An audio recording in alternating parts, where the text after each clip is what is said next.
Hospital Porter's Pride and Dignity. Stop the New World Order. Welcome to Herpanmo TV. Yes, and welcome yet again to another reply video to the one and only Mr. Steve Mumbling. That's right, I'm sure by now, or I hope by now, you have watched my first reply video to Steve Mumbling, the one about Roswell, which is a direct reply to a video he made, which was a reply to one of mine. I was replying to Sargon of Akkad on my UFO Sargon of Akkad videos. There's a kind of reply versus reply chain here.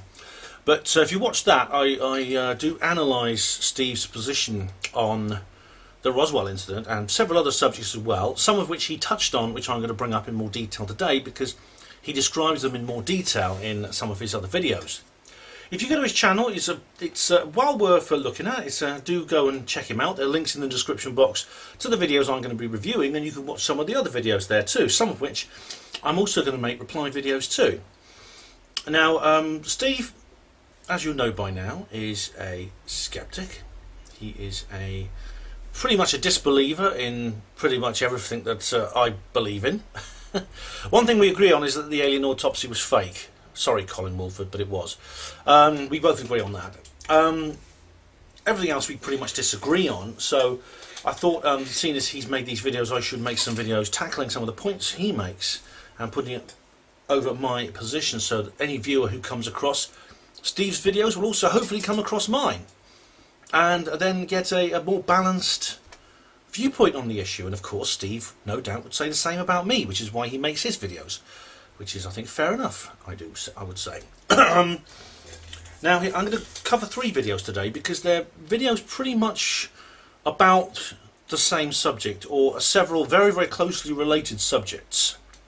And this is free energy and various issues to do with 9/11. And those 2 issues are connected, as I'll explain. But I do recommend reading the book Where Did the Towers Go by Dr. Judy Wood. And any of the interviews that she's done and the various videos she's made. Also, Irrefutable, her documentary film. And also some of the commentary by Andrew Johnson. I do recommend that too on checktheevidence.com and Check the Evidence YouTube channel. And we're going to talk about the various things he says. Right. There's one more thing I've got to look up. That's it. Hang on. Yeah, I've just got to add one more page of notes here. Right,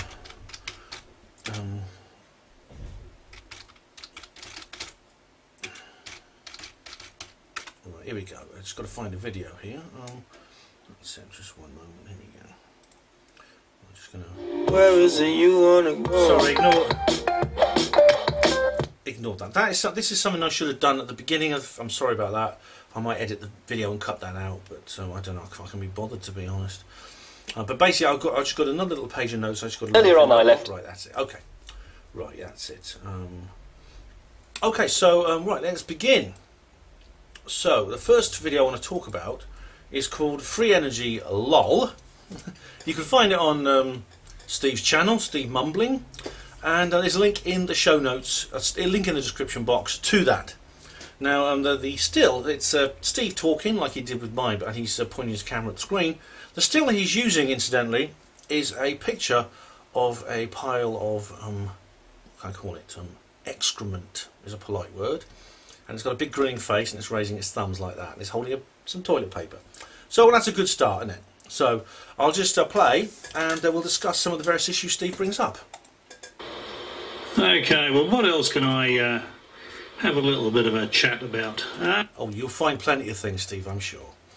I'll tell you what is an absolute steaming pile, and that is free energy. If anybody tells you that You know, you can make a machine that will give you free energy. Don't waste your time and money. No, well, it's not true. It's not true. I'll start by issuing my position straight out. I disagree with that entire premise. Are all a con. None of them are time and money. They are all a con. None of them are duplicatable. Some of them are. Often they will refer to Nikola Tesla's free energy machine. Well, he made more than one free energy machine. He made a whole series of... He studied the subject throughout his career and his whole life. He dedicated his life to this. And Tesla had this idea that he could collect radiant energy from cosmic rays or whatever it was. It wasn't cosmic rays. It wasn't radiant energy. It was not electromagnetic radiation. What Tesla... Look, I'll find a quote here. Here's a quote from Tesla. Here we go. He said, all people everywhere should have free energy sources. Electric power is everywhere, present in unlimited quantities, and can drive the world's machinery without the need for coal, oil or gas. Now he uttered these words in 1898. So this is before people were even using oil in large quantities. People, the Industrial Revolution up to that point had primarily been one of coal. It was the second part of the Industrial Revolution, that from the beginning of the 20th century to the present day, that was primarily oil. Now Tesla worked on this his whole life. He said these things many times, and there's many reasons why his dream was never realised, and we'll go into that. But he wanted to give this. He wanted this to be a gift to the world. That was his plan. I'll just. It's not radiant energy. It's nothing. It's not cosmic rays. Cosmic rays are something different. Cosmic rays are is electromagnetic radiation from space. Radiant energy implies, I think, that's not actually a scientific term, Steve, but I think you mean electromagnetic radiation. It's not, although electromagnetic interference is an important part of this story, and this is where I think this is what Tesla meant. What Tesla meant was you could actually, the electrical power could be actually generated. In other words, you could get some kind of energy you could then convert to electric power. Okay, do you see what I'll explain more as I go along. And store it into a capacitor now. That a capacitor. Well, the capacitor is just like a small, like a battery. It has a similar function to a battery. It stores electrical charge for a small amount of time. I think if I remember correctly. Of course, you can store energy, but then if you have a source, if you have direct access to the source, you don't actually need a storage device at all, unless it's for emergency purposes. For instance, the source machine breaks down, then you might have to need an emergency battery to run it until you can get it restarted. Rather like, I mean, there's some cars that have that, I believe. Maybe true. Using a great big sheet of metal connected to a capacitor, you might be able to put a very small charge into a capacitor, but it certainly wouldn't be useful for anything. Well, yeah, of course, like in a sense, energy can be directed. Electromagnetic energy can be directed through space, and then a TV aerial picks up electromagnetic energy, but it's a very small amount, which basically the source of the wireless technology that Marconi created around the same time. That is the basis for all our communications devices to this day, and of course it does actually work for directed energy. It's a very small amount. It can transmit information, but not workable and not enough to do actual work. It's information that's been connected, that's being transmitted wirelessly. In this case, is information. If you have a large enough antenna, you will get a larger charge. The point that Tesla was making was that you could, under certain circumstances, generate wireless energy through an entirely different mechanism. That's the point he was making. You wouldn't be able to run anything with it. Of course not. No. And you see people that will demonstrate a meter connected to what is basically just a radio receiver. It's just a little a detector diode and a capacitor to rectify any any electromagnetic radiation that's in the air from radio transmitters and that sort of stuff, and they'll stick a meter on it and it will show you so many millivolts, and you know, they'll say, there you go, free energy. It's all absolute rubbish. But I've just explained this. We're dealing with two entirely different mechanisms here, Steve. This is not what Tesla was working. This is not Tesla's point. Tesla didn't say this. I mean, to begin with, Tesla did some experiments where he actually, I mean, what you could do is you could like get a very, very long antenna and stick it very high up into the sky, and then you possibly pick up energy, but that energy may well be in the form of lightning bolts, which would cause very sudden, very, very powerful discharges down this antenna, which would most likely roast you alive. Tesla did actually. There's a couple of people who've done experiments like this. Benjamin Franklin as well, most famously, and ended up almost killing themselves and setting fire to the entire town. Now Tesla did something. Now Tesla did an experiment at some point. I mean, papers were classified. I remember this was one of the things he did that were classified. So my nose is itching. It always does when I speak. And it evolved. He had this idea that atmospheric electricity could be gathered in that way, in a more stable and safer form. And I can't remember what the details were of that, but I mean, there's some. I'll give you some in a moment. I'm going to talk to you about some books you can actually read about this. Absolute rubbish. It's a steaming pile. The closest thing we've got to free energy that actually works is solar power. Solar panel will give you energy from the sun, energy that is usable. You know, you can get quite a lot of watts out of solar power. I mean, some of these big solar arrays will run shopping centres and all this sort of stuff. Well, here in Australia they do anyway. Yeah, well, in Australia you do get a little bit more sunshine over there than we do here in Britain, but that's true. Solar power is technically free energy. It's not efficient. It's not as efficient enough to replace fossil fuels, despite many claims. Even some of the environmentalists are admitting this. You can't replace it. I mean, it could be useful in certain circumstances. But what we're talking about here is something. The kind of free energy we're talking about here is something entirely different. What solar panels are? It's basically free energy comes from the sun. So it's essentially nuclear fusion power. Really, if you think about it, which is then radiated from the reactor, the nuclear fusion reactor, which is the good old current bun in the sky, and it's collected by these various devices. Now, that is technically free energy, and given a good enough organisation, yes, it can be very, very useful, and it can be used to run all kinds of things. And there's some people who claim it could run an entire city, and maybe they're correct. I mean, there's others who say, well, it couldn't.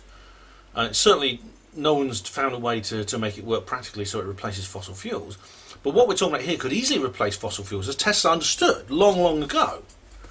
That it could easily replace these things, because it's a far greater and more efficient. It's a far more efficient, far more concentrated source of energy. It's also massively lower in cost. It costs virtually nothing, minimal maintenance costs. The actual generation, the energy doesn't cost anything, like the sun. It's as free as the sun. But it's also clean, it's safe, and it's limitless. So it's something entirely different. But you are right about what you say about solar power. So you know, solar power is the closest thing we're ever going to see to free energy. So if anybody, it's not. I mean, there's nothing in solar power that breaks, for instance. And I mean, we'll bring this up later, but what we understand as the laws of thermodynamics and entropy and conservation of energy. Okay, there's nothing in solar power that does that. Now, what Tesla was talking about, what other people other people talk about, which I'm going to mention, technically does break that law. But it doesn't mean, if the observations actually are there, they need to be explained. And simply saying, well, they break the laws as we understood them is not an answer. It's not a way to explain that the observation's not there. What he tells you, there is such a thing as free energy.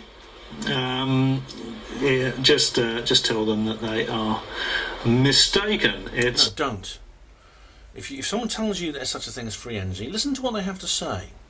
They may be wrong if they come up with some explanatory scheme. They may be wrong in the form that they say it, but to say there is no such thing as free energy is false.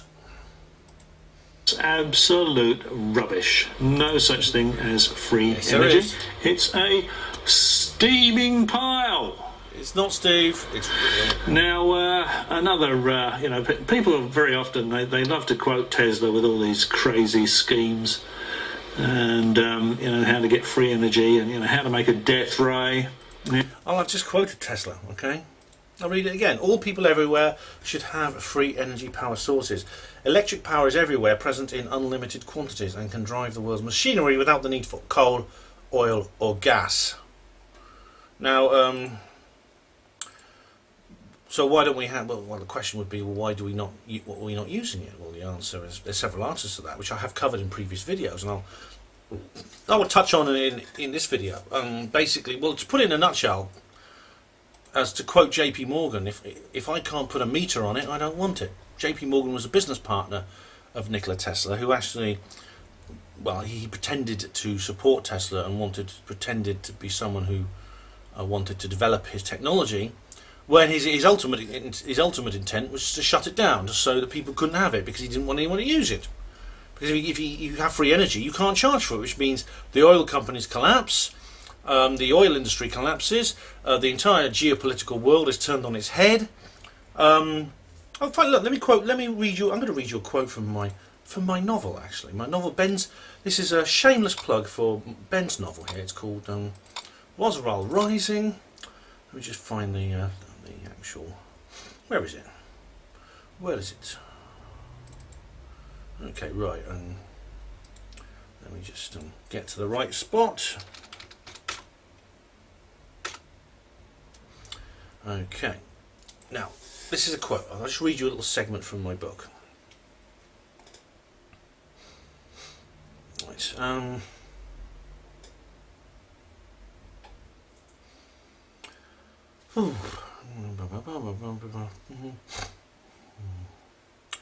All right. This is a conversation between two of my characters, Klein and Gerald Caxton. Klein Quilly and Gerald Caxton. Okay.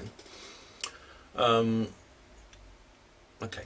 Klein says, "What I don't get is why people are still flying into space on rockets unless all space missions are concocted by you, are they?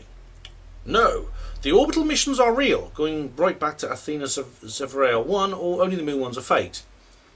And did you have this gravitational technology back then? Oh yes.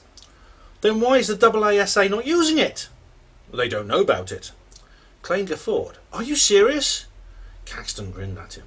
"Deadly. But that's like inventing sailing ships and telling Columbus to cross the Atlantic on a log raft. A rocket? A big, noisy, dangerous thing, 100 feet high, a massive, expensive thing costing $10 million that chugs laboriously, just a few 100 miles up? Just 100 miles up with a payload smaller than a truck's? Don't you see the vehicles you have make rockets as obsolete as horse buggies?" "I'm well aware of that, Klein. And the danger. Remember that time a few years ago when that rocket blew up at Leninsky-Turretam? Was it 50 or 100 people who were killed? All those volatile fuels.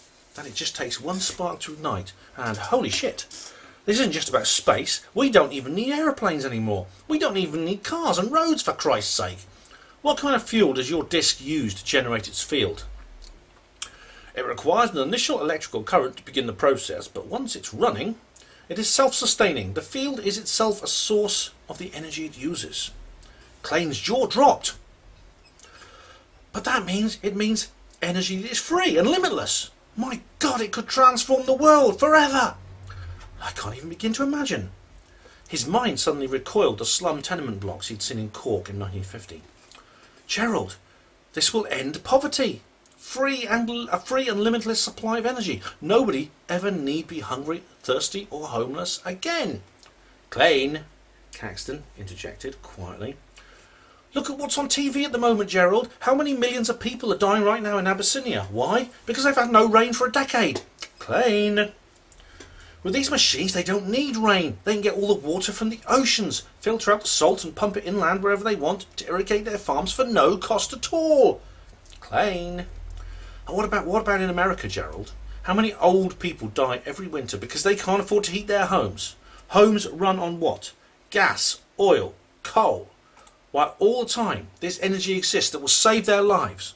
"Klein, Klein recalled the fracking operations he'd observed in the Irish countryside. And we won't need to cut down forests anywhere. No more oil slicks. No more oil slicks killing seabirds and baby seals. Klein, stop! He held his hands up to cut him off. But come on, Gerald, when are we going to see this gear released for public development? Never. There was a long silence. Gerald, what? Listen to me, Klein, said Caxton. The waiters arrived with their starter course. When they'd gone, Caxton leaned forward on the table and looked hard into Klein's eyes. This technology can never be classified, and can never be declassified. The public are never going to have access to it. Why not? Klein croaked. Why not? Well, why don't I turn that question on its head and ask you, why should they? How can we tell them? Easily? Klein was frowning in disbelief. We just announce it. Easily? Easily, right. So you plan to knock on the door of the chairman of Royal Dutch Shell and say, "Good morning, sir. I've just come to tell you that your services are no longer required." Just like that? Klein nodded. And what's he going to say? "All right, no problem. You still need oil to make candles. That's a good idea. Shell candles. They're pretty colours. They smell nice. They won't stain your wallpaper. There'll be a smart dollar on that." Caxton's face became annoyed and exasperated in his sarcasm, as if he were explaining something very obvious to Klein that he was foolish not to consider. "You don't get it, do you, Klein?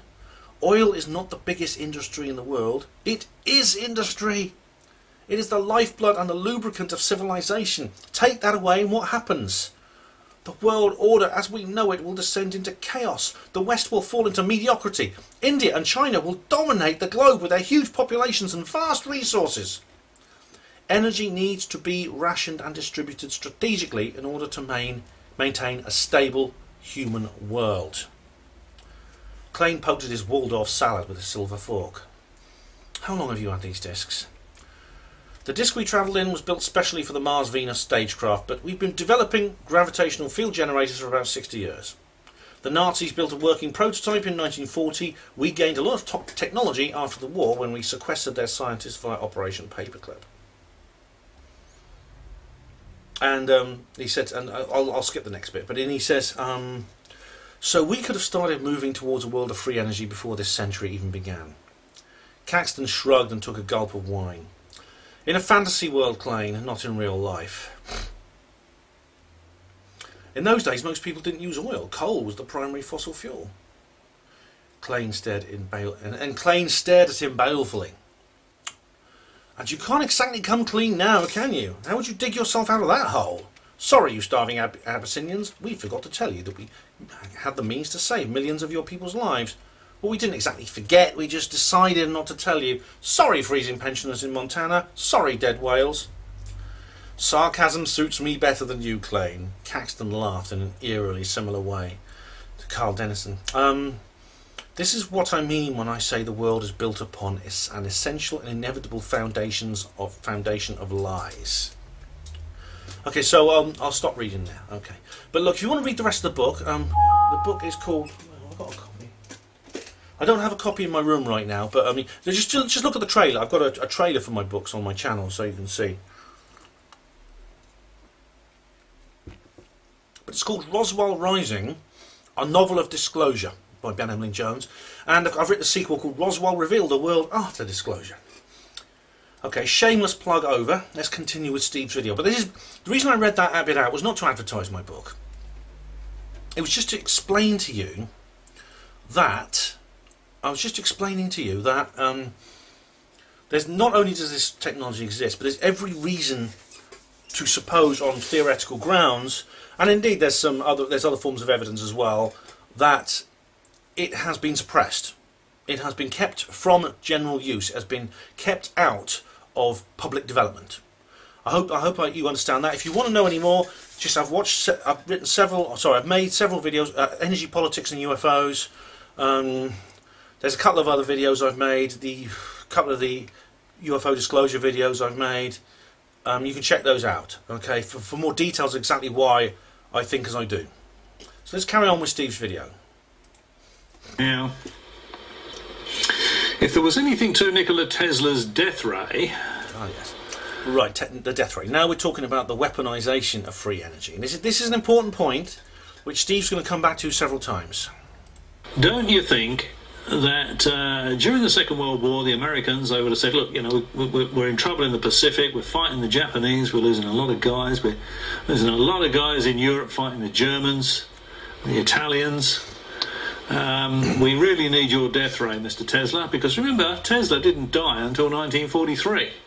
So he was alive for 2 of the years that the Americans were involved in the Second World War. So if there was anything to Tesla's death ray, I think we would have seen it. The Americans would have been using it. So Tesla's death ray is another steaming pile.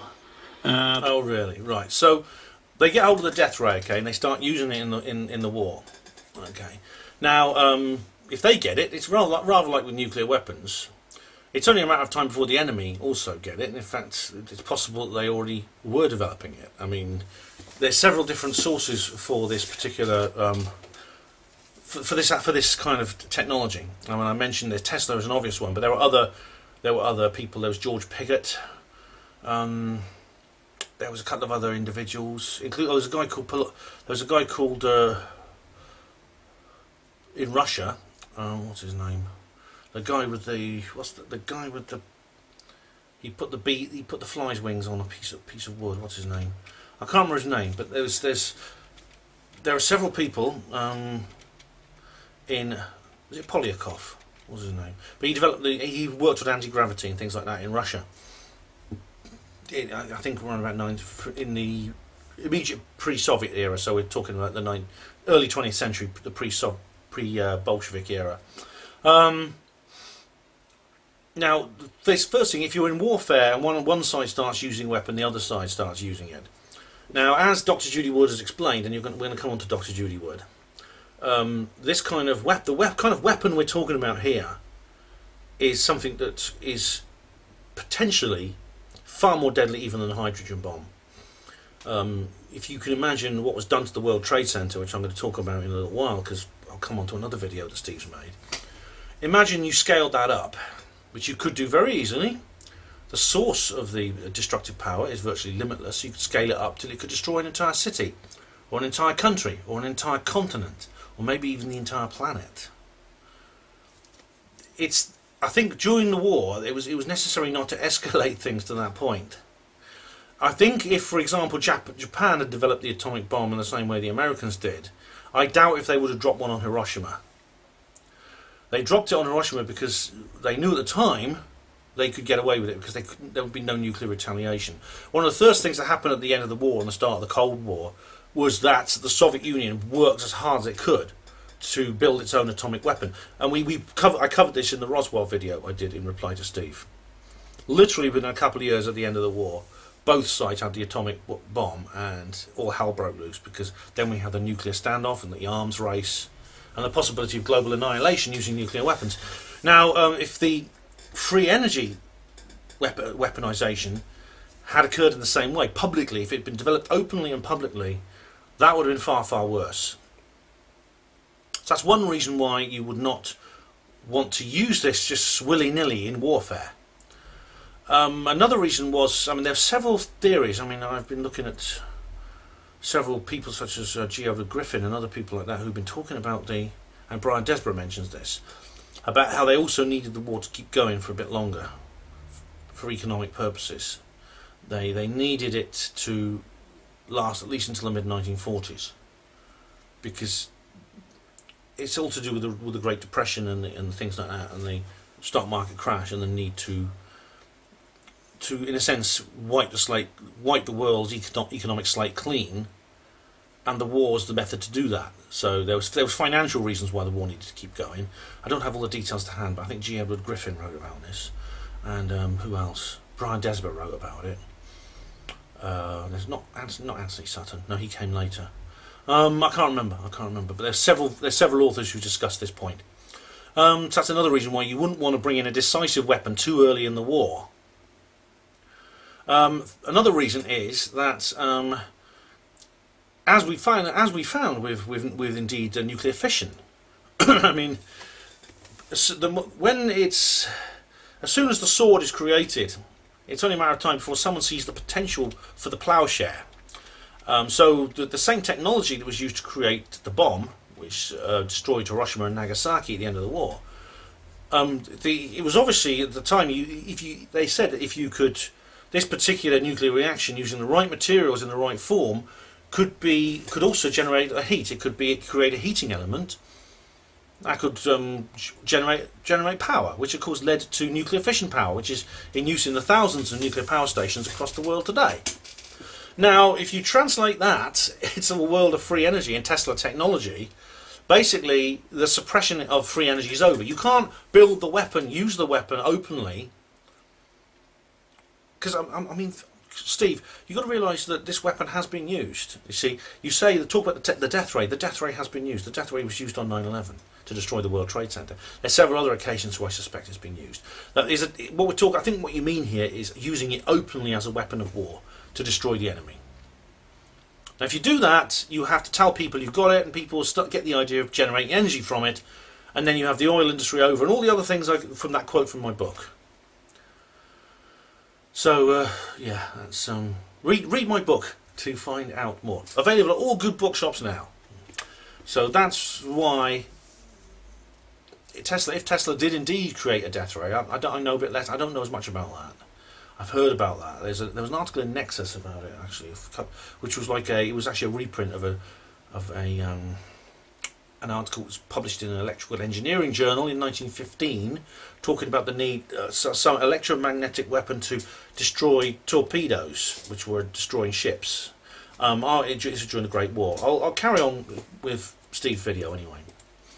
Put a line through it. Absolute nonsense. Someone some time ago said that he had a free energy machine, and I'd have to sign a thing if I wanted to see it working, and I said, would I be able to inspect it? And he said, oh, is this not your friend at work, is it? Or is it Steorn? I'll just rewind. No inspections are. I said, would I be able to inspect it? And he said, oh no inspections are allowed. And I said, well, I wouldn't waste my time with it because it's rubbish. Okay. Well, I mean, to be honest, in that position I would do the same as you. I would not sign. I would not want to see something and say, well, come and have a look at this free energy device. Okay, but you're not allowed to look at it, you're not allowed to inspect it. Yeah, I mean, anyone who's developing this should be allowed, should be open about it. Indeed, Tesla was. Tesla did let people visit his laboratory at Wardenclyffe-on-Sea and the various other places his laboratory had in California. He was completely open about what he did, and any inventor should be, like Keshi. Keshi did this big live presentation of his own device. Now, the Steorn people in Ireland, I don't know if you remember that, they were, again, these were the kind of people I found a bit dodgy, because there was this secrecy involved in this Orbo machine they created. I don't know if you're familiar with that story, Steve, but there was this Orbo machine, and it was to begin with, it looked quite interesting. I was a member of their forum, actually, but it got a bit dodgy towards the end, because they were doing demonstrations like in Covent Garden, places like that in London. But they wouldn't let anyone come too close to the machine. So you couldn't see the machine. You couldn't. There was people there who, people who came along. They were people. These were engineers and people like that who were fascinated with these sort of things. And they came along, and this Orbo machine, they wouldn't let them study it. And today the whole Steorn thing has collapsed. Now the downside of that about being open, and this is why some free energy inventors are a bit cagey, is because then the government and the forces of suppression can get involved, and they're going to be on their guard against that. However, if someone says no, you can't, you've got to sign a non-disclosure thing, you're quite right to actually take a step back and not get involved. Absolute rubbish. If any kind of device for capturing any kind of energy that's sort of floating around is certainly not going to have any copper wire in it. It's not going to be electromagnetic. Well, see, it's not electromagnetic, as I've just said. It might have an electromagnetic function. For instance, John Hutchison he basically uses Tesla coils to generate electromagnetic field that he then he develops these interference effects from these interference effects. But the actual energy itself doesn't come from anything with copper wire. You're right. So yeah, it's not possible. Not not possible. No, it is possible. I'm going to give you. I'm going to give you, along with my own book, another shameless plug. There's some other non-fiction books that I recommend as well. For example, there's this, The Secret of the Creative Vacuum, Man and the Energy Dance by John Davison. Make a note of these. Okay. And there's Blueprint for a Better World by Brian Desborough, which I mentioned before. And he's also got another one called They Cast No Shadows. These are like anthologies of articles. The Hunt for Zero Point by Nick Cook, which is about... You'll like that because it has a skeptical side to it, but it is about its possibility of using the various kind of technology you say are rubbish and nonsense and a steaming pile that are being developed seriously within the black budget special access programs, unacknowledged special access programs of both the United States of America and several other countries around the world. So do check out that book, it's very interesting. And Free Energy, The Race to Zero Point. Now this is a book by, what's the name of the book? Oh, I can't remember the name of the, what's the name of the author? I used to have a copy of the book, I gave it away actually. What's the name of the damn book? It's called The Race to Zero Point, and I can't remember what the damn thing is called. And I can't remember what the author's name is.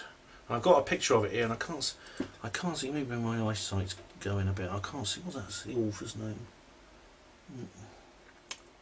No, it's called Free Energy. It's called The Race to Zero Point, and it's a book. Zero Point refers to 0 point energy, which is there's something called the 0 point field, which is, if you notice, where there's no molecular motion from. So basically, you have absolute zero in terms of heat, and there's things like that. So there's still a background energy even at that level. That's the idea. Now I'm just going to continue with Steve's video now. You never get something for nothing in nature. There is no such thing as free energy. Now you're talking here about things such as entropy, the laws of the conservation of energy, and the other one, which is the conservation of energy, entropy, and thermodynamics. Okay, which basically means there's a fixed amount of energy in the universe, which came in when the universe was created, and that has spread out, but it has it never increases. You never get negative entropy. You never get, for instance, the stars. The energy from the stars basically spreads out through the rays, the solar rays, which comes from nuclear fusion. We pick that up. We create energy with it. That energy, then you get heat, which then radiates out and things like that. And you can't get more than you put in. So, for example, any energy input you put in, what comes out of it at the end, the output cannot exceed that input. So you can't put enough petrol in a car to drive put enough petrol in a car to drive 10 miles, and a car drives 100 miles. That's not possible. So and you see various things such as rather crude, in most cases, perpetual motion machines involving water wheels and balls running along tracks and things like that. And that technically shouldn't be possible. Now, I've seen, there's a very, very good video called A Machine to Die For, where you see someone who actually has developed a working perpetual motion machine. Now, this is like very, very close to 100% efficient. I think someone said it was about 99.5, which means it runs for days on end. But eventually even that grinds to a halt. So even that is not, that's about as close as you can get, is this particular machine this guy's created. I can't remember the exact details, but it's called A Machine to Die For. It's a very interesting documentary. I also recommend a website called www.keelynet, Keeley. And you know, people will try and get money out of you for developing a free energy machine. And nobody, if anyone's asking you for money, right, and they will not tell you exactly what they're doing and what they hope to achieve and explain it to you comprehensively, then you are absolutely correct not to give them a penny. And there are some scams. There are some, ever since the early fake perpetual motion machines came out, yes, Steve, there are some scams, and you've got to be all quite correct to be wary of that. And this, that and the other is one of the oldest cons in the book. And of course, you know, people go away and try and make these things and they never work. And there's quite a lot of videos on YouTube debunking these free energy things, and they show you how they actually work. Yeah, but there's also there's also a number of videos that actually show working models, which I think are far more believable. I mean, go to KeelyNet and look at the stuff they've got, the various videos they've got. They've not almost always got batteries hidden in them somewhere. Well, yes. I mean, if they have batteries hidden in them, then they're fake. Okay, and there are fake ones, and that's why I said you're quite right to say, well, if someone wants to show you a machine but you're not allowed to inspect it, be on your guard. You're quite right to have those misgivings. But a real working model should be open for inspection, and there are some that are. Always have to plug it into the mains to get it going. You know, it's just plug it into the mains to get it going. Okay, if that's some of them do need like an electrical input just to start them up. But once they're started up, you should expect the inventor to unplug it. And if you won't unplug it, you've got to be a bit wary. Yes, say, why can't you unplug that? I thought you said this was free energy. It's just a con. Don't waste your time with free energy. There is no such thing. Catch you next time. Right, that's the end of Steve's video, Free Energy LOL. Now you've got another one here. Oh, you've got two more videos I want to go through because they are related. I mean, I was going to make separate videos to all Steve's separate videos, but that would take too long. And there's no need really, because he makes a series of videos where he makes separate videos, but they're all on a similar theme. So now we're going to talk about how much time have I got. I'm just looking at my film chip because I'll have to change the film chip in a minute. Right, we have one called 9/11.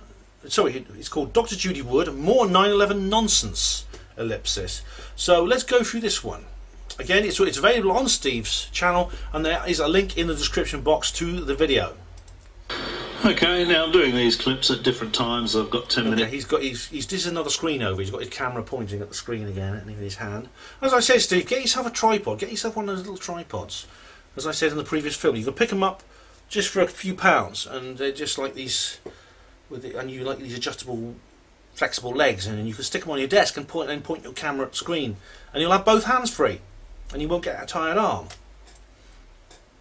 It's to spare, and I'm having a coffee, so they're done on different laptops, and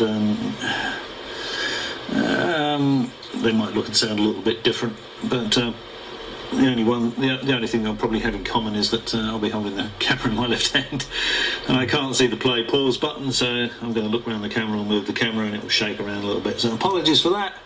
But I said either before or afterwards that this is Dr. Judy Wood, who tells us. All right, this is a lecture by Dr. Judy Wood. How directed free energy destroyed the Twin Towers on 9/11. This is a classic one, actually. I think this is one she actually recorded at the Kent Freedom Movement, and I was in the audience. I remember when she came along. That was a very good evening. That was. Free energy. A directed energy weapon powered by free energy was used to destroy the Twin Towers. She provides no evidence for this whatsoever, of course. She says. But she does provide evidence for it. Please, just listen to what she has to say. Read the book. We have to rely on empirical evidence. And empirical evidence basically is seeing is believing. You believe what you see. So you see something and you form an opinion as to how that has happened. Now, in other words, she has no physical evidence whatsoever. She has physical evidence. I mean, the whole book is Well, if you talk about physical evidence as fragments and things like that, well, no, because she's dealing with a crime scene, and she's dealing with recordings of that crime scene. There's a massive amount of data that's been recorded from that crime scene in terms of videos of various kinds, measurements of various kinds, published data, and so she's had access to that second-hand data. Okay, that's where she gets this evidence from, and that's perfectly correct. You can't ask for more than that in these circumstances. She has no evidence whatsoever of a directed energy weapon, yes, and she has no evidence whatsoever of free energy, because free energy doesn't exist. Yes, it does, and yes, she does. Rubbish. That's not rubbish. And we're very susceptible to those kind of suggestions. Yeah, conspiracy theorists are very susceptible to those sort of suggestions from people like you. This is a slur, Steve. Okay, this is not an argument. This is just a general qualitative statement of your opinions of conspiracy theorists. It's not a statement of how true or untrue anything a conspiracy theorist like me or Dr. Judy Wood or anyone else says. And she wouldn't classify herself as a conspiracy theorist. She will not make any statements other than the evidence of her own work on the forensic evidence, the forensic destruction of the World Trade Center. She won't say who did it or why they did it or anything like that. She doesn't go out on the limbs that I go out on. She sticks to her own subject. Okay, so and there's reasons why we think what we do, and if you think otherwise, you're going to have to provide a reason why we're wrong, not simply say, well, we're A, B, and C, as you have been. Spruik this bloody rubbish. I think the word is rubbish. It's even nonsense. Oh. Well, y'all don't need props. So we're going to look into where did the towers go? Big question. The evidence of directed free energy technology on 9/11. Yeah, that's the subtitle of the book, and it basically sums it up. The book is an amazing publication. It's an incredible piece of work. I think it's one of the most important scientific textbooks ever created. Okay. There is no evidence whatsoever of free energy. But it's the third time you've repeated that statement. I'm waiting for a counterclaim. I'm waiting for a rebuttal, Steve. Let alone directed free energy. This is nonsense. I asked that on day one, but very few others did. Okay, so she's asked, where did the towers go? Good question. Because all that was left of these enormous buildings was a pile of rubble. There was some rubble there, but it was rather small compared to what you'd expect from a building of that size. And there was a very, very large cloud of material, a lot of dust, fume, as Dr. Judy Wood calls it. She asked that on day one, very few others did. That's because everybody else watched it on TV as it unfolded live. Oh, your point being? I wonder if she actually shows anywhere the planes being flown into the buildings in this video. But let's... She does several times. She shows what appears to be aircraft flying into buildings. This is not actually what is there. This is what it appears to be, and Dr. Judy Wood would explain that. I don't know if she'll be covering that, not in this video that you're doing now, but maybe one of your others. Let's continue. I've got a coffee here and I've got some chocky digestives. Let's sit back, relax, and have a laugh. I could do some of them myself. Empirical evidence is the truth that theory must mimic, not the other way around. Yeah, exactly. Or as in Steve's case, just call it nonsense and rubbish enough times, and you don't need a theory, you don't need empirical evidence, do you, Steve? Many people start. Yeah, this is, police regard eyewitnesses as very poor witnesses, usually. No, the police judge eyewitness testimony can be very important in a criminal case. Gary Heseltine's talked about this when he comes to, because he's a former police detective and he now is a ufologist, and he's made this point. He treats UFO investigations like a police investigation. With theories, but you must start with empirical evidence or you're fixing to mess up. Once upon a time there were two towers, and then they went away. These two towers are World Trade Center 1 and 2. They were the most massive buildings in the world. They are 1,200 feet high, 110 floors. Huge, great big oblongs stretching in the sky above the Manhattan skyline of New York City, which in itself contains most of the world's largest buildings. Well, it used to before things like Dubai were built. But certainly in the 20th century, I think it had the biggest buildings. Like the Empire State Building, which is and the World Trade Center used to tower even above that. So they're huge. These are not just. In a minute, Steve's going to show us an example using a smaller building, which he thinks disproves his point. It doesn't. These were massive. They weighed millions of tons. And that's about all that was left. Just that little corner of WTC 3. It's a 22-story building. Now, you'll learn I have a unique language. Yeah, it's bullshit. He doesn't even let her explain what she means by having a unique language. What Dr. Judy does is she uses some of her own invented terminology. This is because the reason she does this is because she believes we're dealing with phenomena that have not been observed in science before. So she'll talk about things dustifying, and this is a term that she coined. And she says they didn't vaporise because that implies heat, and there's no heat there.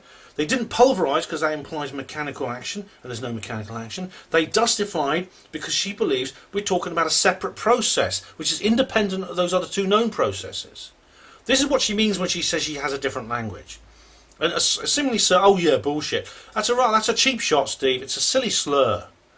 And, you know, it's very anti-intellectual. You're generally being very, very anti-intellectual indeed in this video so far. Actually, it's not that unique. It's spoken fluently by most conspiracy theorists. In fact, what she said, Steve, that's not funny. You're not. Do you think that's original? Do you think you're going to stand on stage and get a laugh from that or something? Saying here is, look at these massive buildings and look at this tiny pile of rubble. Now there's people in the bottom of that picture for scale. These are people here, so pretty big pile of rubble. We see the corner of one of the nearby buildings, and you've all seen pictures of what was left of the World Trade Center, haven't you? They've been all over the news. So you see firemen walking across these piles, and this pile of rubble, which it's low enough for them to step quite comfortably up onto. Also shot from another angle, you might see the rubble from the other two buildings. You know, some more rubble here. She's probably picked the picture with the smallest amount of rubble. No, she hasn't. Dr. Judy Wood shows many, many different pictures in her study. If you watch her videos, you'll see them. She's actually showed you one of the few. What you see in this particular shot is one of the few. Hang on a minute. Look, let me just show you. What you see is this. This is actually one of the few actual structures left. I'm doing what Steve does now, holding the camera. One of the few standing structures left of what was left of that building there. Okay, so the rest of it is not even that. The rest of it is just not even a single floor. And there's many, many other things that have happened, like for instance, stairwell B. Look, Google stairwell B, Steve. I'll get it right back in the right spot. I don't think I can get it back exactly in the right spot. I've turned sort of orange now, haven't I? I've got to change the film chip in a minute. I'll just let Steve carry on. That she can show for effect. Now, nonsense. Now you're saying that she's cherry picking, and like you did me, she's manipulating the presentation of the data in order to claim she has evidence of A, B, and C when she doesn't, and that's completely false. That's a slur against her character, and it's an incorrect judgment of her work. Something she seems to be overlooking here is that these buildings here, these big buildings, are almost all air. The actual internal volumes of these buildings are all about space. They're offices, you know, people work there, they have to be light and airy, and the internal volumes of these buildings are almost all space. What are they, balloons? Come off it, Steve. Look, I mean, I know the point you're making. There's space inside them, obviously. They're not just solid blocks, no.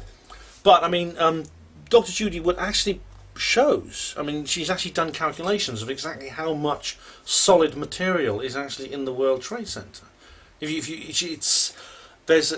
instance, the World Trade Center, right? The two big buildings, TC1 and 2. They are 110 floors, but they have like steel and concrete central columns in the middle.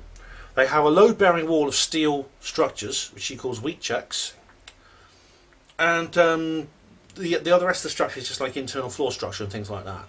Yeah, of course there's empty spaces inside it, but she's calculated exactly how much material is actually in there. It's actually been done. She's actually done this calculation. And you say, oh, it's mostly air, as if it's just like say, some big balloon or something went pop. Come off it, Steve. You know, that's why they build these buildings. They're offices, they're workplaces, and they're workspaces, and they're light and they're airy.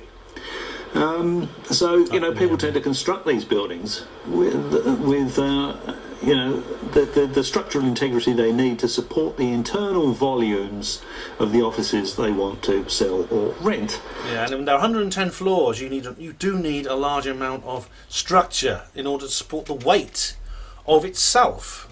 Do you see what I mean, Steve? So these are big hollow columns, big hollow box, effectively. You know, these are not solid columns. It's the internal volumes of these buildings is almost all space. It'd be interesting to actually do a calculation and find out what the actual percentage of the internal volume, what percentage of the internal volume is actual space. And well, read, where do the towers go? It's in there, Steve. It's, you know, it's probably well over 90%, you know. Well, come on, you read the book. I tell you what, you'll get about 10% of the way through it, and you'll just stop talking about it, just like Miles Power did. That's what you'll do. So, yeah, this is just twaddle, and if you really wanted to know what he said, rubbish, and he said nonsense. Now he said twaddle. You got your thesaurus open, haven't you? Not nonsense, rubbish. Let's see. Try and be a bit more creative with your adjectives, Steve. Happened to these towers, and why there's such a small pile of rubble? All she would really have to do is watch Top Gear. Oh, right. Because James May gave a demonstration of how strong the Toyota Hilux is by placing the Toyota Hilux on top of a block of flats that was about to be demolished. It was, I think they're 22-storey blocks of flats, those particular ones. And they were demolishing a few of these in a row. OK, I'm just going to stop. I'm not actually going to play this next part because you can actually go and watch it yourself. Now, go and watch it. It's a little clip. It's only 4.5 minutes. It's called Killing a Toyota Part 3, Top Gear BBC. And it is actually a clip from a recent Top Gear. I'll change. Where am I going? I'm going to have to change the chip. A recent episode of Top Gear where they actually test the strength of a Toyota Hilux by basically tying it to the top of a building they then demolish, and then you can look at it all collapses, and then they look at the wreckage that's left behind, where the actual and see how well the car came off from that. And well, it's not drivable, put it that way, but the basic chassis of the vehicle remains intact, and this is a proof of how strong it is. Now, this particular building was a 22-storey former residential block of flats in East London, and right, so they demolish it, and you're left with a pile of rubble. Let me just find a picture of it. Oh, where is it? Here we go. Oh, where's the pile of rubble? Oh, here we go. And then Steve, oh, where was it? Oh, hang on, here we go. I'm looking at the wrong one. Here we go. Hang on.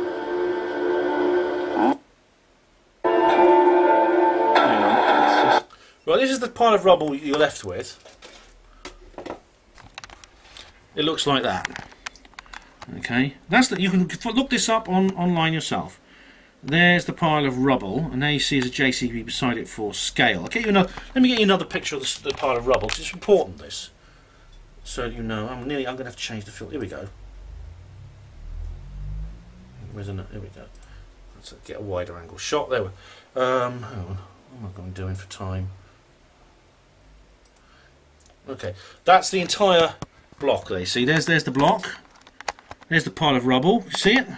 Still a bit of smoke coming around. There's some little huts and things there for scale. So you have this big pile there. And I think Steve's going to make a point in a moment about this, and I'll let him make that point for himself. But first of all, I've got to change the film chip, so I'll be right back. Okay, I'm back. Now, what happens next is Steve shows that clip, and you can watch the clip on YouTube. As I said, it's called Killing a Toyota Part 3, and you can watch as they simply they strap the Toyota car, the Toyota Hilux, very, very big, robust vehicle, onto the top of a building, a residential tower block, 22 stories high, a far smaller building than the World Trade Center, which they then demolish through controlled demolition. And at the end, you see the remains. Well, it's quite. It survives the impact quite well. And then Steve then shows us the picture. As we see here. So there you go. That's what remains. Hang on. And he shows us the pile of rubble. That is what remains of one of those tower blocks that was over 20 stories tall.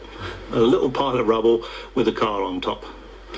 And as you saw, they collapsed. Okay, they were done with controlled demolition, but that's got really not much to do with the way it was all collapsing and being... Well, neither the World Trade Center. The World Trade Center was not destroyed with controlled demolition. But I know what the point you're making is. You're saying, well, the World Trade Center wasn't wasn't destroyed with controlled demolition. We both agree on that. It's just you think it was planes and fire. Planes hit it and it caught fire, and I think it was a directed energy weapon. But here we go. Being pulverised and producing the dust clouds, very, very similar. It's dust. Yeah. It's not produced the same way as Dr. Judy Wood has demonstrated. It's not produced by mechanical action. It's not produced by heat. Stuff being pulverised as the buildings collapse. Yes, you get some dust with explosions when you're demolishing a building. Now, in fact, there is a large cloud of dust from that particular demonstration on Top Gear where they blow up these buildings. Yes, that's true. But it clears quite quickly. It clears within a few seconds, and you get to see the pile of rubble. Now, you get to see the pile of rubble, and the dust then blows away. Now, what you get with the World Trade Center is something different. You get a much larger cloud of dust, which spreads out a lot further. And it's not just to do with the size of the building, it's the proportion of the building that was actually reduced to dust, which is far greater than what you see with this controlled demolition on Top Gear. Now, what's funny about this, what's interesting about this particular comparison you're making, Steve, is that the two piles of rubble on the World Trade Center and the one from these buildings, these 22-story residential blocks, are very similar. And that's what's so suspicious about it, because you're dealing with a far smaller demolition project here. A 22-story residential block with a footprint around each, a footprint maybe several hundred feet across. So you're dealing with something much smaller. You're dealing with a far smaller structure, and you can actually see most of it turns up in this pile of rubble, and it produces a pile of rubble so big that it takes a JCB. A JCB has to reach up its mechanical claw to get to the top of it. You see the same thing on the World Trade Center, but the World Trade Center was 110 stories, 1,200 feet high. It was massive. It was a massively bigger, more robust building than the ones you see demonstrated here. So why did the World Trade Center not produce a much larger pile of rubble? We were talking, it was been calculated that the pile of rubble should have been over 200 feet high, and it should have spread over and maybe swamped some of the other buildings nearby. Yet we don't see that. We see a pile of rubble small enough for firemen to step onto quite easily, and it didn't spread any further than the edge of the actual footprint of the WTC. We know that because the coffee shops and cafes on the opposite street, they opened to serve the firemen who were in the clean-up operation. So in a sense, Steve, I think here you're disproving your own point. And if we just go back just a little bit further... He's just talking about the... over the name of the estate now, but he just talks about, because he's been... what remains of one of them. You see. Ridiculous. Absolute nonsense. Okay, so we've gone from nonsense to rubbish to ridiculous to twaddle and back to nonsense again. Yep, Steve, whatever your thesaurus is, I want a copy. The internal volume is almost all space, so there's no mystery there. So let's go back to Dr. Judy. It's not a mystery. A mystery is something that hasn't been solved, but I believe Dr. Judy Wood has solved this, you see. That's the point. It's not a mystery, but she has an explanation, and so that's the point. Is all she had to do was watch this episode of Top Gear and she would have had the answer. Oh yes, maybe in the days of Jeremy Clarkson, yeah. The answer to her question, where did the towers go? That's what happens when tall buildings collapse on themselves. Not like this. Okay, totally so let's go back to this rather amusing Dr. Judy. Oh, I see Dr. Judy Wood here has a qualification BS. Yes. It's Bachelor of Science. I think you're making some silly fatuous point there because we know what BS stands for. Yeah, it's Bachelor of Science. Okay, that's what it stands for. So yeah, okay. I don't think I'll bother with the rest of this. It's absolute codswallop. Oh, codswallop now, right? That's another one to add to the list. clutching at straws. You know, she's giving Lots of adjectives, no proof. her opinion, no evidence whatsoever that any of what she's saying is true. It's just absolute garbage. Put a line through Dr. Judy Wood, not worth listening to. Obviously, I disagree, and I've explained why. I recommend her book and her videos to everybody. So there you go. That's just a very quick one. I just thought I'd have a very quick look at this, as I've heard this name mentioned once or twice. Ben Emlyn Jones. I know he's a big fan of Dr. Judy Wood, but exactly, yes. Yeah, it's rubbish. Yeah. Well, see, Steve, you've always, so even before you made this video, you've already looked at the things that my contribution to this particular subject. I'm actually surprised you haven't put up a better case. Actually, I really am. Don't worry. Don't you know. Don't bother with it. It's not even worth. It's not even worth looking at. Okay. Well, I'll catch you next time. Right then. So that's the end of that video. But now there's one more I want to go into because again it's related to this, and it's no planes used on 9/11 ellipsis. Get a grip, double FS. And again, there's a link in the description box to this video. So let's watch what Steve has to say about this. Right, now, that background noise you can hear is because it's a slightly different situation. Steve is actually driving along in his car, and he's got his camera set up so you can see out the front window, and so you're basically seeing what he's seeing when he's driving along, and that sort of thing. So you can hear I hope you can still hear his voice. He's still audible. So any problems? I think the volume's okay. Yeah. Well, hello again. I just thought I'd knock out a couple of videos because I've got a few hours to drive, and I've just done one on David Wilcock and Corey. I'll have to deal with that. I don't know much about those guys, but that's another video. He's talking about another video he did. I hope you can hear him. David Wilcock, Corey Good.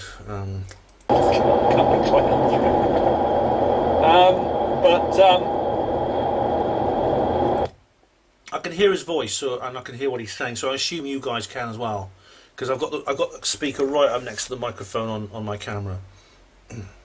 9/11. Here people say 9/11 was a conspiracy. It was an inside job. You know, people say, what planes? What plane? Yes. Well, yeah, that's it. So this is about whether because I mean there's several different types of conspiracy theory associated with 9/11. One of those is that the planes which struck the building, the planes struck the building. There were even which were not the hijacked planes. They were actually drones, or they were remote controlled in some way. And then then explosives then were used to demolish the building, and thermite was used to demolish the building. That's one of the theories. That's something that I used to actually believe in that one myself. They'll say things like you see a flash of light to ignite the plane's fuel and things like that as it hits the building. Now I disagree with that. I think that firstly I don't think thermite and explosives were used. As I've just explained, I think Dr. Judy Wood's case about directed energy weapons I think is the correct one. But then again, what actually struck the building? Did an aircraft actually strike the building? This is the question, and Steve's now going to put his own point of view across about that in this video. And not what happened on 9/11. I mean, the Americans do their dates arse about face, but they're actually talking about the 11th of September,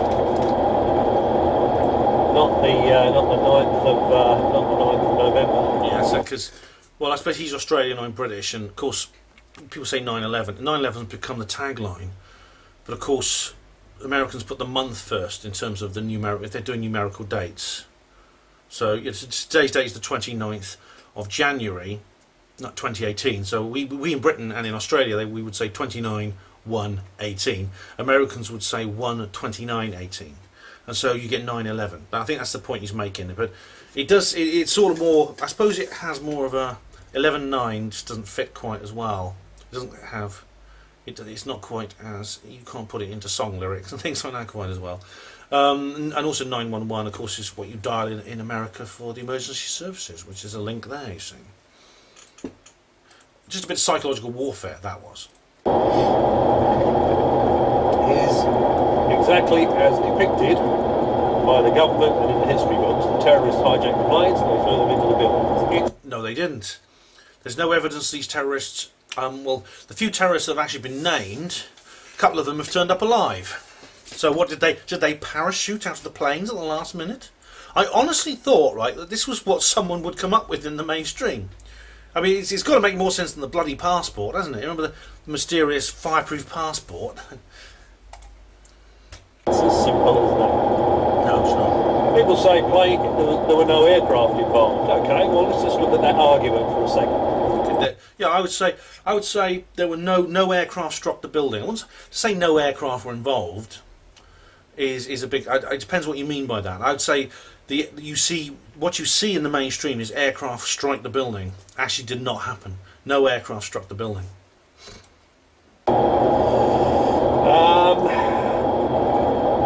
Every single grieving relative for every single passenger and every single member of aircrew for each of the 4 aircraft must have been an actor. No? Why? Why would they have to be an actor? Would they have to just say, look, you pretend to get on a plane, and this is the plane we're going to pretend it's the World Trade Center. That's what we're going to do. Is that it? Is that what you're saying? No. Why should that be? You're assuming that no. You see, when I say no planes were involved, I'm not saying that the aircraft, the named aircraft, Flight 11, Flight 75, 93, and 77. I'm not saying that those planes did not take off and were not seen again. Like, I'm not saying that the people on board those planes were not real. And for example, Barbara Olson. Now, Barbara K. Olson, she's a newsreader and made several TV news and current affairs programs for CNN and the Fox channel. She was actually on board one of the planes. She was actually on, I believe she was on flight American Airlines Flight 77. She's said to have been on that plane, and I mean, there's no reason actually not to believe that she got on that plane, because her husband, who of course has lost her and is very upset about it, she's married to someone called Theodore Olson, who himself is a politician, and has done several things like that. Now, he's obviously very sad that he's lost her, and I mean, and there's many other people like that. You see, this is many other people like that. Okay, so there's in fact, he actually died. Let's have a look. I mean, here's Theodore Olson. No, he died in 2004. So he died not long after her. And when was? Let's have a look. No, in office. Hang on, is he still alive? Yeah, he's still. Sorry, no, he's still alive. Actually, he was United States Solicitor General from June 2001 to July 2004. That's it. Sorry, I mixed that up. So he's still alive. I was going to say that he actually died of a broken heart or something like that. But I mean, there's a lot of people who lost loved ones. I'm not for a moment suggesting that they're lying, and I'm not for a moment suggesting that the aircraft we're talking about with the people on board did not exist and did not take off. What I dispute is that they struck the sides of the World Trade Center, and this is how they came to their demise. That's what I dispute. Just carry. So Steve is now. I think he's jumping. He's running too far with this idea, and he's putting words in our mouth. But I'll let him carry on a bit now. But he's going to make a few more assumptions about this. What's that? Every single funeral for every single passenger and every single member of every single aircrew must have had a fake funeral. No, there's no reason to think those people actually weren't really lost. They must have had a fake life story for every single passenger. No, they were real. I think for the most part, I mean, some people have called into question the identity of some of the people on these aircraft, okay? But the majority of them were real people. Every single member of every aircrew. No. So they would have had all these fake jobs that they attended. You know, people at those companies would all have to lie to say that they knew them and that they actually worked there. No, Steve, no. If you research this, you go to a previous company that was worked at, so one of these people worked at, and they say, yeah, I work with that guy, I know him. So they'd have to be actors too. They'd have to be lying too, wouldn't they? All the maintenance records for the 4 aircraft involved, they're all fabricated, aren't they? No. Every single technician and maintenance engineer that signed off on a job done on those aircraft has signed off on fake documents. 20 years. That's right, is it? No. You go and talk to people that have worked on those aircraft, and they say, yeah, I worked on that aircraft. I remember that port engine, yeah, some sort of impeller problem. Yeah, I remember that. They're lying, are they? They're actors, are they? Those airframes were destroyed on the dates as described. No. So you'd have to have every history. You'd have to have comprehensive history for those 4 aircraft, all fabricated. No. Every single person that took part in that fabricated history would have to be an actor or be lying through their teeth. No, you wouldn't have to. Every single relative would have to be lying through their teeth. You know, and what if the aircraft weren't destroyed on those dates? Where are they now? You see, well, I thought you said there weren't any aircraft. Now look. As I just said, like there are question marks over some of the identity of some of the people involved in these flights. Okay, there are question marks that have been raised. But the idea, what you're suggesting is when we say no planes were used on 9/11, we're saying the planes were completely fictional. They never existed, those aircraft. The people on board never existed. The pilots never existed. They were all fictional characters, including Barbara Olson, who was a well-known TV personality. She never existed. Her husband never existed. All the friends and family never existed. Their work colleagues and all that never existed. And as you say, all the maintenance men who worked on the aircraft, they had to be faking it because those aircraft never existed. So you are reading too much into the statement when we say no planes were used on 9/11. I don't know any serious researcher who suggested that these planes and everyone on them were entirely fictionalised. No. I think the planes were real, and I think, well, all right, some people have called into question the flight plans and things like that. I mean, I'm open to that as well, but being as liberal, treating this as liberally as possible, I would say the planes were real. They took off with the named passengers on board. It's possible some of the phone calls, like Barbara Olson actually used a seatback phone, I believed. She didn't use her mobile phone. I think there's question marks over the mobile phone calls, indeed, but Barbara Olson used a seatback phone. She made a reverse charges call, apparently, to her husband. I don't think you can do that from those planes. But either way, you know, so she used the plane's own phone material, phone thing, okay. But what I suspect happened now, this is the thing, because I know what's going to happen now, all right? You're going to make a video, or perhaps it won't be you, but somebody's going to make a video saying, oh, well, Ben is now saying that there's people on the planes landed on some desert island, and all the people are basically living the high life in the Bahamas under assumed names, and they've agreed to pretend they're dead and never contact their family again. That's what you think, don't you, Ben? And indeed, this is what I bloody heard. This is what the BBC Conspiracy Files programme said. Absolutely ridiculous. Or to use your words, twaddle, nonsense, rubbish, pile of, etc. Okay, I'm using the same thesaurus as you now, Steve.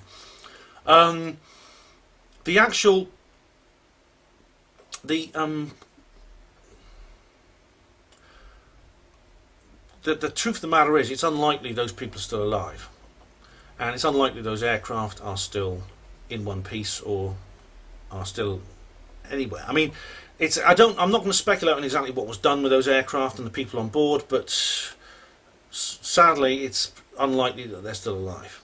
But I don't dispute that they've all died, so that the relatives were really grieving for people who've really died, and they had a funeral for them.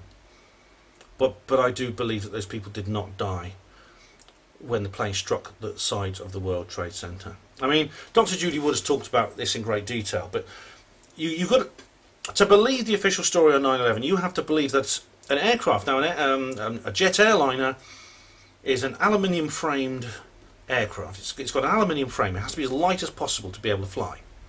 So it's made of aluminium, which is aluminium struts, and it's covered by a hull. The hull is so thin; it's actually called a skin. The actual outer hull of the aircraft, which is actually gives the airframe its shape. It's called a skin, and it's very, very thin indeed. In fact, you sometimes see signs on like the wings of the aircraft saying "No step here," which means telling people just don't step on that because you might dent it, because it's very, very thin and delicate. Because it has to be. It has to be because the plane has to fly. If you made it too robust, it would be too heavy to fly. And in fact, you just look at the state of a plane, like when it hits something as small as a sparrow. The thing just goes. The body of the bird goes straight in through the nose cone, making a great big dent and a hole. That's how delicate these planes are. We have to believe that something like that penetrated, it struck and penetrated the Dwight load-bearing walls of the World Trade Center, which are extremely strong indeed. And in fact, you can look at documentaries on YouTube, which are documentaries about the building of the World Trade Center, where you actually see them being constructed. And you can see the size of the engineers and the builders actually handling these things, which are lifted by cranes. And they're massive solid steel columns, and they're put together to create something like akin to the wall of a castle, a fortress, a fortified wall. We have to believe that something made of aluminium and full of jet fuel and a few other things punched a hole in it, which is with such force that it kept its shape. You can actually see the shape of the aircraft.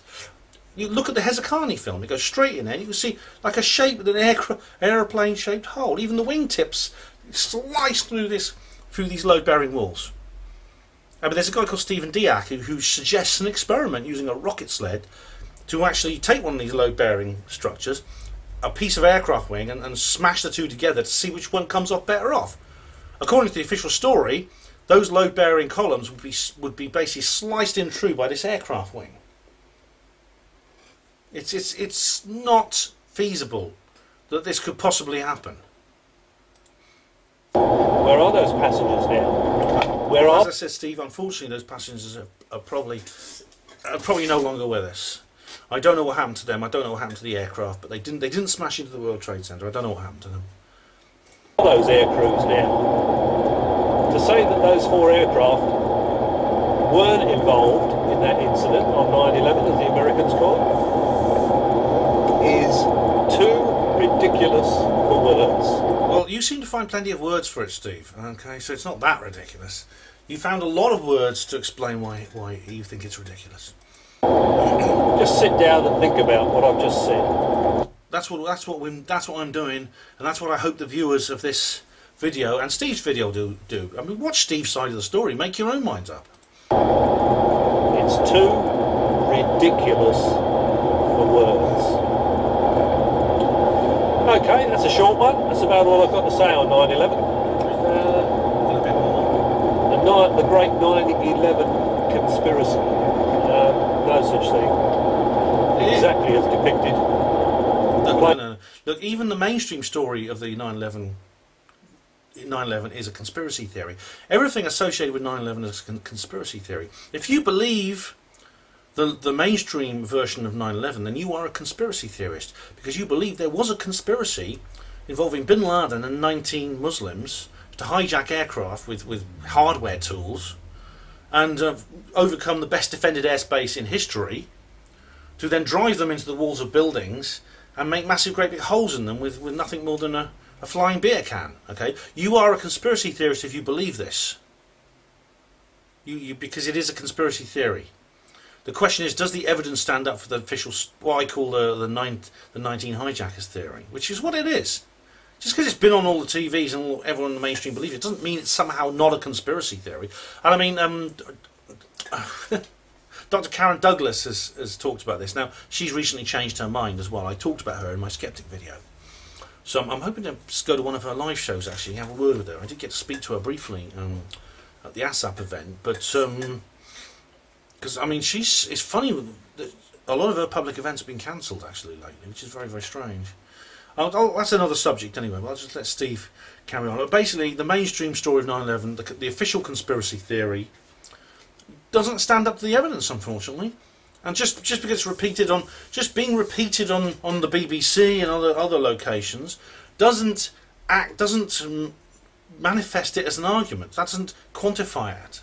That doesn't make it any more true just because it's being told more through more official stories, more official channels. This doesn't add evidence. It doesn't add existential weight to its case.